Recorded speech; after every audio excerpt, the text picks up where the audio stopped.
There are things that define war. Steel, fire, blood, strategy etched into maps, battles carved into history. But in 1944, in the heart of Nazi-occupied Europe, the United States Army quietly deployed a different kind of weapon.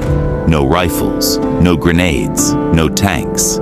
Instead, they brought rubber, paint, speakers, and theater. The Germans saw them, heard them, feared them, and yet they were never really there. This is the story of the Ghost Army, a secret unit of artists and illusionists who changed the course of World War II without ever firing a shot. It's not fiction, it's not a movie, it's real. And for over 50 years, the US government didn't want anyone to know about it. In January 1944, deep within the planning rooms of Allied High Command, a bold idea was approved. What if you could fool the enemy, not just with camouflage or misdirection, but with an entire phantom army? The idea was inspired by British deception operations in North Africa, but this time it would be American-made, crafted by Broadway set designers, advertising illustrators, and sound engineers.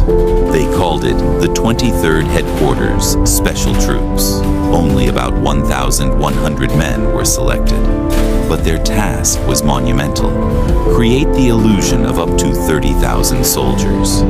Trick the German war machine. And do it without getting caught. Among their ranks, Bill Blass, who would go on to become one of America's greatest fashion designers, Ellsworth Kelly, who would later be revered in the world of modern art, and hundreds of others, all with backgrounds in design, sound, radio, or fine arts. This wasn't an army of warriors, it was an army of performers, and their stage was Europe. To deceive the Nazis, the Ghost Army had to create illusions that would stand up to aerial reconnaissance, ground spies, and intercepted radio communications. That meant mastering 4 core tactics. First, visual deception, inflatable rubber tanks, fake trucks made of wood and canvas, dummy artillery batteries. These weren't just props.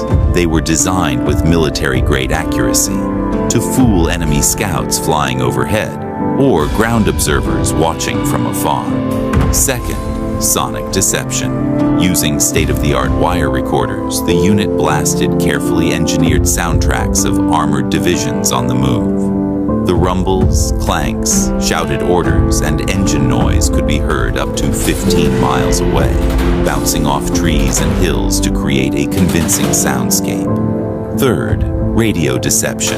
Known as spoof radio, Ghost Army operators would mimic entire divisions' radio traffic. They memorized speech patterns, slang, even inside jokes of specific units. German intelligence was listening, and they believed every word. And lastly, fourth, atmospheric deception. This was psychological warfare at its finest. Soldiers in the Ghost Army wore false insignia, staged fake mess halls, left planted intel for German informants to find, and even painted fake tread marks on roads. In every sense of the word, this was theater, but the stakes? Life or death? One of the Ghost Army's greatest performances came in March 1945, just weeks before the end of the war in Europe. The Allies needed to cross the Rhine River, and the Germans were ready to defend it. To tip the scales, the Ghost Army was sent to Viersen, near the actual crossing site. Over the course of a few days, they rolled out inflatable tanks and vehicles along the tree line, set up fake campfires and tents, created phony command posts using empty radio chatter, and blasted mechanized soundtracks of tanks assembling and troops shouting into the night. To anyone observing, it looked and sounded like an entire armored corps was massing for a major offensive. The German commanders took the bait. They repositioned artillery and troops toward the illusion. Meanwhile, several miles away, the real U.S. Ninth Army crossed the Rhine with minimal resistance. The Ghost Army didn't just fool the enemy. They helped win a crucial strategic victory with rubber tanks and a reel-to-reel recorder. These soldiers didn't carry machine guns or storm beaches, but they were still at risk. If captured, they would have been executed as spies, their deception tactics violating the rules of war, and yet they pressed on, mission after mission, from Normandy to the Ardennes, from Metz to the Rhine. They staged over 20 tactical deceptions in total. But when the war ended, there was no parade, no medal, not even a mention. Their work was classified, and their stories buried.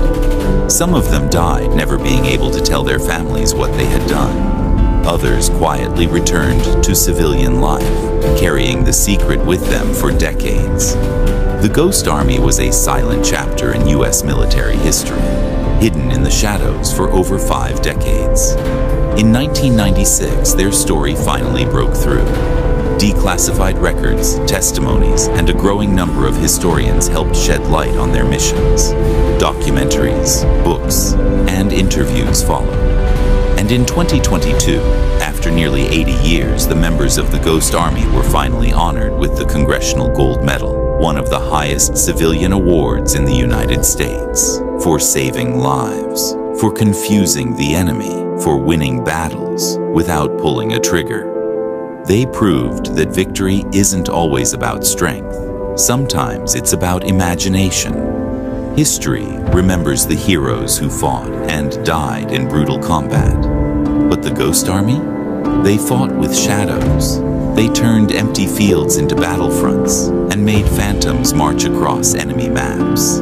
They were artists, designers, storytellers, and their enemy believed the lie every single time. We often say war is hell, but sometimes, in rare moments, war is theater. And the actors?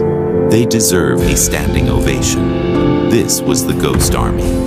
And now, the secret is out.